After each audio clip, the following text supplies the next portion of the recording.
Hey guys, in this video I'll concisely explain the structure of the MPC workflow from an Ableton or DAW user's perspective. I'll specifically be talking about the MPC sequences, tracks, and programs and how they're structured. This was the most confusing part of learning the MPC when I started, and I feel like everything else was a lot more intuitive as soon as I understood how these elements work together. That is how I'm hoping this video will help you if you're still struggling to get your head wrapped around the MPC workflow. If you don't know, a DAW or a DAW is a digital audio workstation like Ableton, FL Studio, Logic, or Cubase. There are many of them. It doesn't matter which one you use, I just happen to be an Ableton user, so that's what I'll be using to explain these concepts. So when I say DAW, that's what I'm referring to. There's not an exact comparison that can be drawn between the MPC and a DAW, but I'll try my best to illustrate these ideas the best I can. What we're ultimately trying to understand is how sequences, tracks, and programs are structured and work with each other, because it's the core of the MPC workflow. This window is called the main mode, and you'll be spending a lot of time here while working on a project. The main mode is made up of 4 key elements. The red bar at the very top is the project layer. It's of lesser importance for the purposes of this video compared to the next 3, but it's still worth mentioning. Under the project we have the sequence layer. Beneath the sequence we have the track layer. And at the bottom we have the program layer. Each of these layers have their own menus and numerous functions which I'll not be going into in depth in this video because I don't want it to be more confusing than it already is. I will mention that you can get to these functions by clicking the respective pencil icons in each layer.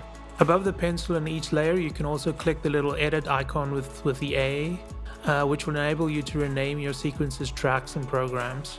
This is something I highly recommend and also mention in my MPC quick tips video, which I'll link at the end of this video. I highly recommend that you stay organized, especially if you're new to this workflow. I think it makes sense to address tracks and programs first. Although they're separate elements, they work in sync and one is useless without the other. Compared to a DAW, a track is pretty much the same in the MPC. It's just an empty canvas which hosts audio or MIDI data. To switch between audio and MIDI tracks on the MPC, click on the respective tabs at the bottom of the screen. Much like in most DAWs, MIDI and audio tracks are different in the MPC and do not work interchangeably. An audio track cannot hold MIDI data and a MIDI track cannot hold audio files. I think it's safe to say that you will predominantly be using MIDI over raw audio tracks in the MPC, depending on your workflow. That's why we'll be focusing only on MIDI tracks for the rest of this tutorial. To understand a track and a program's relationship, think of it like this. A track hosts the data, the MIDI, which drives the plugin or instrument, which is the program. That's more or less all it is. The track has the data, which is sent to the program to make a sound. The track is the transmitter and the program is the receiver. I think what confused me the most in the beginning was that in a DAW, they're seen as the same thing. A MIDI track with a plugin instrument is just seen as the track. I never thought of them as separate things, where on the MPC they work together in pretty much exactly the same way, but they've been separated into 2 different layers or separate elements. So just think of it like a MIDI track in your DAW. The track with the MIDI clip is the equivalent of the MPC's track, and the plugin on that track is the MPC's program.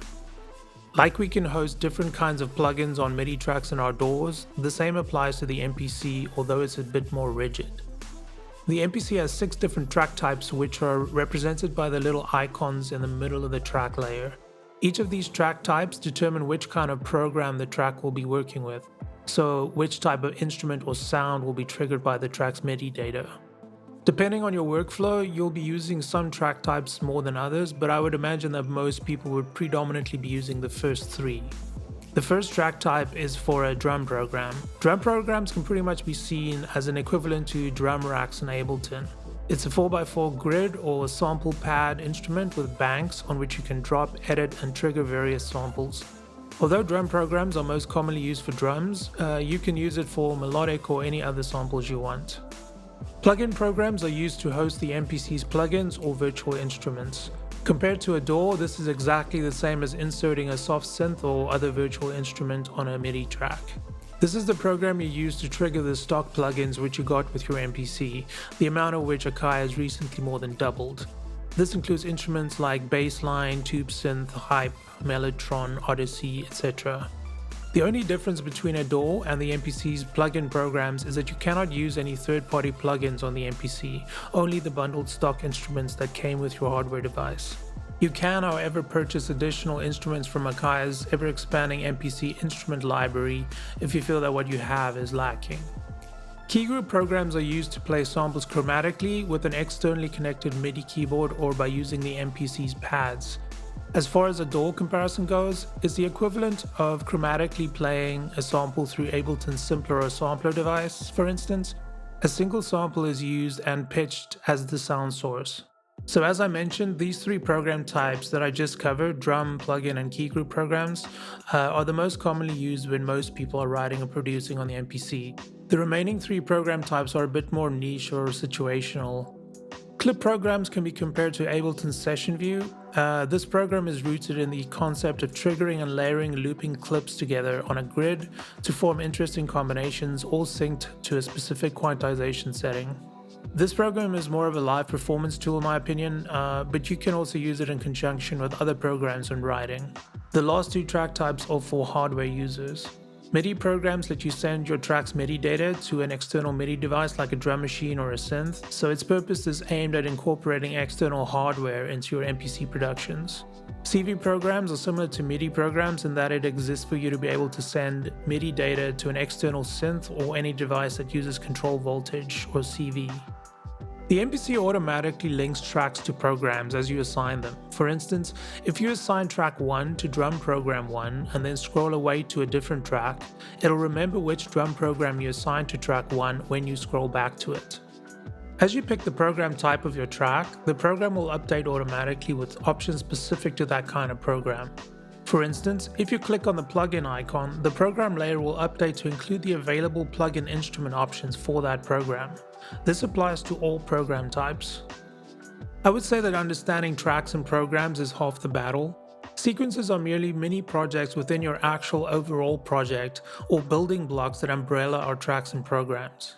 People use sequences differently. You can either have one big sequence for your entire piece of music, or you can choose to work in smaller chunks or song parts by using more than one sequence to host different variations of your main loop or song idea.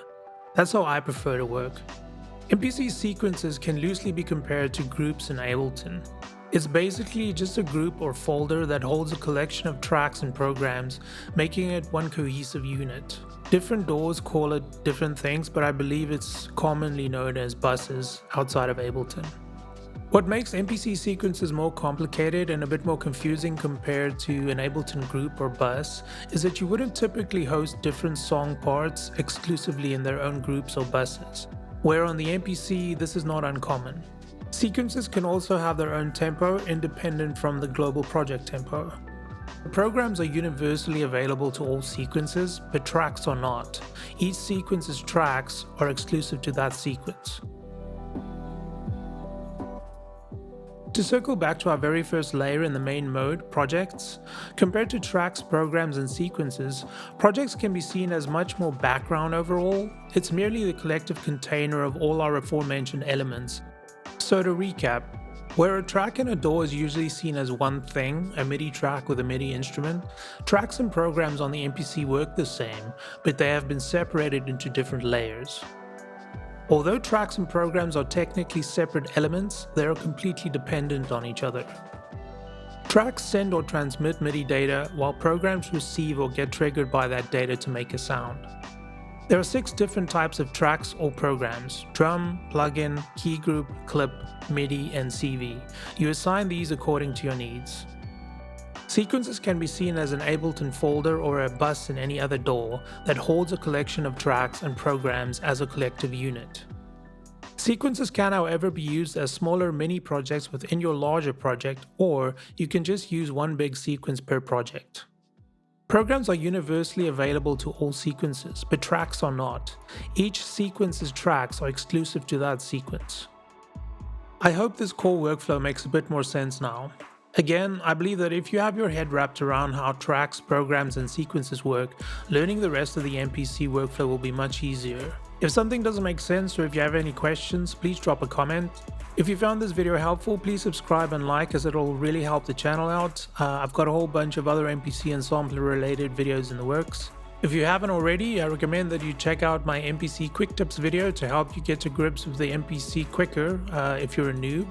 So yeah, until next time, tot ziens.